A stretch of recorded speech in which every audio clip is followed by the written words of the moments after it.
ಚೀನಾದಲ್ಲಿ ಹುಟ್ಟಿರುವಂತಹ HMPV virus ಹ್ಯೂಮನೋ ಮೆಟೋನಿಮೋ virus ಭಾರತದಲ್ಲೂ attack ಆಗಿದೆ. ಡೆಲ್ಲಿಯಲ್ಲಿ ಈಗಾಗಲೇ ಕೆಲವರಿಗೆ ಒಕ್ಕರ್ಸ್ಕೊಂಡು ಅಲ್ಲಿ ಬಹಳ ಸುರಕ್ಷತಾ ಕ್ರಮಗಳನ್ನು ತಗೊಂಡು ಶಂಕಿತರನ್ನು ಐಸೋಲೇಷನ್ನಲ್ಲಿಟ್ಟು ಎಲ್ಲ ಅಗತ್ಯ ಕ್ರಮಗಳನ್ನು ಕೈಗೊಳ್ಳಲಾಗಿದೆ. ಅದೇ ರೀತಿಯಾಗಿ ಕರ್ನಾಟಕದ ಬೆಂಗಳೂರಿನಲ್ಲೂ ಒಕ್ಕರಿಸಿ 2 ಜನ ಮಕ್ಕಳಿಗೆ ಅದು ಅಟ್ಯಾಕ್ ಆಗಿದೆ. 3 ವರ್ಷದ ಒಂದು ಮಗು ಹಾಗೂ 8 ವರ್ಷದ ಒಂದು ಮಗು.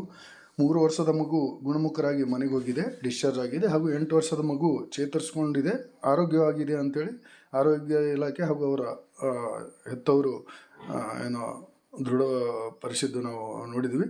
ಆದರೆ ಕರ್ನಾಟಕ ಸರ್ಕಾರ ಇದು ಏನು ಅಪಾಯಕಾರಿ ಅಲ್ಲ, ಇದಕ್ಕೆ ಯಾವುದೇ ರೀತಿಯಿಂದ ನೀವು ಹೆದರಬೇಡ್ರಿ. ನಮ್ಮ ಆರೋಗ್ಯ ಸಚಿವರು, ನಮ್ಮ ಸರ್ಕಾರ ಎಲ್ಲ ಮುಂಜಾಗ್ರತಾ ಕ್ರಮಗಳನ್ನು ಕೈಗೊಂಡಿದೆ ಅಂತ ಜನತೆಗೆ ಭರವಸೆಯನ್ನು ನೀಡಿದ್ದಾರೆ. ಐಸೋಲೇಷನ್ ವಾರ್ಡ್, ಐಸೋಲೇಷನ್ ಬೆಡ್ಗಳನ್ನು ಹಾಗೂ ಔಷಧೋಪಚಾರಗಳೆಲ್ಲ ವ್ಯವಸ್ಥೆಯನ್ನು ಮಾಡಲಾಗಿದೆ ಅನ್ನುವಂಥ ಮಾತನ್ನು ಮಾನ್ಯ ಮುಖ್ಯಮಂತ್ರಿಗಳು ಇವತ್ತು ನ್ಯೂಸ್ನಲ್ಲಿ ಹೇಳಿರುವಂಥದ್ದನ್ನು ನಾವು ಕಂಡಿದ್ದೀವಿ. ಕರ್ನಾಟಕದ ವೀಕ್ಷಕರೇ, ಯಾರೂ ಇದ್ರ ಬಗ್ಗೆ ಹೆದರಬೇಕಾಗಿಲ್ಲ. ನಿಮ್ಮ ಮುಂಜಾಗ್ರತೆಯಲ್ಲಿ ನೀವು ಇರಿ ಅಂತ ಹೇಳ್ತಿದ್ದೀವಿ.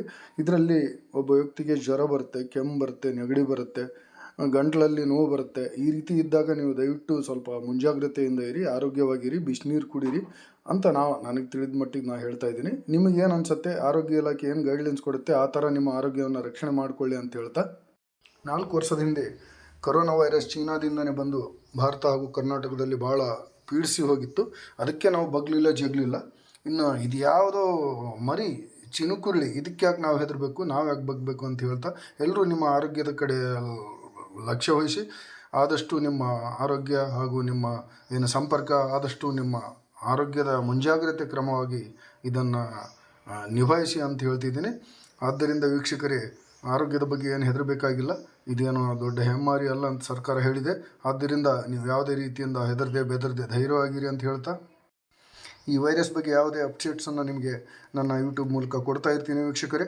ಆದ್ದರಿಂದ ದಯವಿಟ್ಟು ನನ್ನ ಈ ಯೂಟ್ಯೂಬ್ ಚಾನಲನ್ನು ಯಾರು ಸಬ್ಸ್ಕ್ರೈಬ್ ಮಾಡ್ಕೊಂಡಿಲ್ವೋ ದಯವಿಟ್ಟು ಈ ಕ್ಷಣವೇ ಸಬ್ಸ್ಕ್ರೈಬ್ ಮಾಡಿಕೊಂಡು ಬೆಲ್ ಬಟನನ್ನು ಒತ್ತಿ, ಹಾಗೂ ಸಬ್ಸ್ಕ್ರೈಬ್ ಮಾಡಿಕೊಂಡವರು ದಯವಿಟ್ಟು ಲೈಕ್ ಮಾಡಿ, ಶೇರ್ ಮಾಡಿ, ಸಬ್ಸ್ಕ್ರೈಬ್ ಮಾಡಿ, ಎಲ್ಲರನ್ನ ನನ್ನ ಯೂಟ್ಯೂಬ್ ಚಾನಲನ್ನು ಸಬ್ಸ್ಕ್ರೈಬ್ ಮಾಡ್ಕೊಳ್ಳೋಕ್ಕೆ ಹೆಲ್ಪ್ ಮಾಡಿ ಅಂತ ಹೇಳ್ತಾ, ನಾನು ಈ ಆರೋಗ್ಯ ಕುರಿತ ಮಾಹಿತಿಯನ್ನು ನಿಮಗೆ ನೀಡ್ತಾ ಇದ್ದೀನಿ. ದಯವಿಟ್ಟು ಎಲ್ಲರೂ ನನ್ನ ಈ ವಿಡಿಯೋವನ್ನು ಸಬ್ಸ್ಕ್ರೈಬ್ ಮಾಡಿಕೊಂಡು ನನ್ನ ವಿಡಿಯೋವನ್ನು ನೋಡ್ತಾ ಇರಿ ಅಂತ ಹೇಳ್ತಾ, ಎಲ್ರಿಗೂ ನಮಸ್ಕಾರಗಳನ್ನು ಹೇಳ್ತಾ ಇದ್ದೀನಿ. Take care.